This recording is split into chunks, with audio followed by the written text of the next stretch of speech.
Hi friends, Siragadikka ஆசை upcoming review பார்க்கலாம். நல்லா விஜயாவுக்கு முதுகில் பிடிச்சிக்கிடுச்சு. யாராவது குத்தணுமே அப்படின்னு பார்வதி குத்தி குத்தி பார்க்குறாங்க. ஆனால் மூச்சு பிடிப்பு எடுக்கவே இல்லை. பிரியாணி சாப்பிட்டா வயிறு தான் கலக்கும், சரியில்லாமல் போகும்பாங்க. இந்த அம்மாவுக்கு என்னமோ தெரியல, மூச்சு பிடிச்சிக்கிறது. எல்லாரும் ஆளாலும் குத்த சொல்கிறாங்க. மீனா ரோஹினிலாம் மாட்டேன்றாங்க. கடைசியாக ஸ்ருதியை குத்த சொல்கிறாங்க. பார்த்தா நான் குத்துறேன் அப்படின்னு சொல்லிட்டு வேகமாக வந்து ஸ்ருதி ஒரு குத்த விடுறாங்க பாருங்க. அப்பா நல்லா ஆயிடுச்சு அப்படிங்கிறாங்க விஜயா. பார்த்தா ரோஹிணி சொல்கிறாங்க, ஆண்டி உங்களுக்கு ஒன்று தெரியுமா, ரோஹிணி கையால் குத்தலை, காலால் தான் ஓங்கி உதைச்சாங்க. என்னது காலால் மிதிச்சியா? என்னம்மா சொல்கிறேன் ஆண்டி, நான் ஒரு வைத்தியம் மாதிரி தானே பண்ணேன், உங்களுக்கு ஒரு இது ட்ரீட்மெண்ட் தான் கொடுத்தேன் அப்படிங்கிறாங்க. ஆனால் எது எப்படியாப்பா நல்லா ஆயிடுச்சு அப்படின்னு சொல்லி சமாளிக்கிறாங்க. ஏன்னா பணக்கார மருமகள் இல்லையா. உடனே முத்து ரொம்ப சந்தோஷப்படுறாங்க. அம்மா பலகுரல், இன்னைக்கு தான்மா நீ நல்லது பண்ணியிருக்க அப்படின்னு சொல்லி தேங்க்யூ சூப்பர் அப்படின்னு கை கொடுக்குறாங்க. அப்படியே ஸ்ருதிக்கு சந்தோஷம் தாங்கலை. என்னது மீனா பிடிச்சா நம்மக்கிட்ட தேங்க்ஸ்லாம் சொல்கிறாங்க, சூப்பர் சொல்கிறாங்களே. மீனா என்ன உங்கள் வீட்டுக்காரர் இவ்வளோ சந்தோஷமாக என்கிட்ட வந்து பேசுகிறாங்க. அவரு நீங்கள் மட்டும் இல்லை, ரோஹிணியே இப்படி பண்ணியிருந்தாலும் அந்த மாதிரி தான் பண்ணியிருப்பாரு. ஏன் அவங்க அம்மாவை பிடிக்காத? அவருக்கு பிடிக்காதுன்னு இல்லை, அவங்களுக்கு தான் முத்துவை பிடிக்காது. ஏன்னா படிக்கலை, சும்மா சுற்றி திடுறாரு அப்படின்ட்டு. ஆனால் அவர் ஒரு சொக்கத்தங்கமான குணங்கிறது எனக்கு தானே தெரியும் அப்படின்னு மீனா சொல்கிறாங்க. சொல்லுங்கள் ஃப்ரெண்ட்ஸ், நீங்களும் முத்துவுக்கு சொக்கத்தங்கமான மனசு தானே? கமெண்ட் பாக்ஸில் சொல்லிடுங்க. அடுத்து வந்து பார்த்தீங்கன்னா, ஸ்ருதியோட அம்மா திட்டம் போடுறாங்க. தாலி பிரித்து கோர்க்கிற ஃபங்க்ஷனுக்கு முத்துவை வர சொல்லணும். அவனை வர வச்சு அவனோட கோவத்தை சீண்டி விட்டு எப்படியாவது ஒரு பிரச்சனையை பண்ணிவிட்டு என் பொண்ணு என் மாப்பிள்ளை நம்ம கூட தான் இருக்குன்னு சொல்லி அசிங்கப்படுத்தணும் அப்படின்னு சொல்லி பிளான் போடுறாங்க. அதே மாதிரி ஸ்ருதிக்கு கால் பண்ணுறாங்க.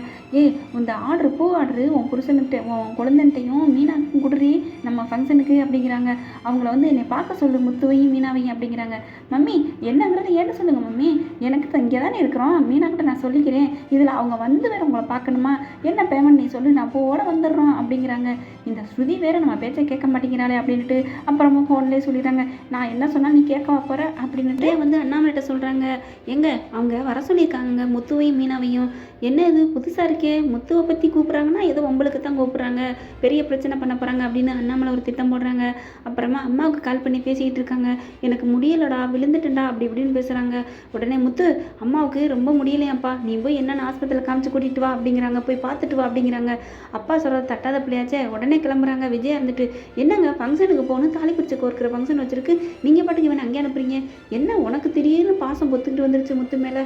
இல்லை சம்மந்தி சொல்லிட்டாங்க. ஓ அவங்க சொல்லிட்டாங்கிறக்காடி பேசுறியா, எனக்கு எங்கள் அம்மா ஃபஸ்ட்டு முக்கியம் அப்படின்னு சொல்லி முத்து அனுப்பிடுறாங்க. முத்துவும் சந்தோஷமாக கிளம்பிடுறாங்க. இங்கே பார்த்தீங்கன்னா ஃபங்க்ஷனுக்கு எல்லாம் ரெடி ஆகுது. முத்து வருவாங்க, சீண்டி பார்க்கலாம் அப்படின்னு ரெடியாக இருக்கிற ஸ்ருதியோட அம்மா முகத்தில் கறி பூசின மாதிரி அங்கே வராமல் இருந்துடுறாங்க. அப்படியே பல்ப் வாங்கிறாங்க. என்னது அவனை காணுமே அப்படின்னு நினச்சிட்டு அங்கே பார்த்தீங்கன்னா அடுத்து ஸ்ருதி வந்து மீனா வேலை இருக்கா அப்படின்னு கேட்குறாங்க.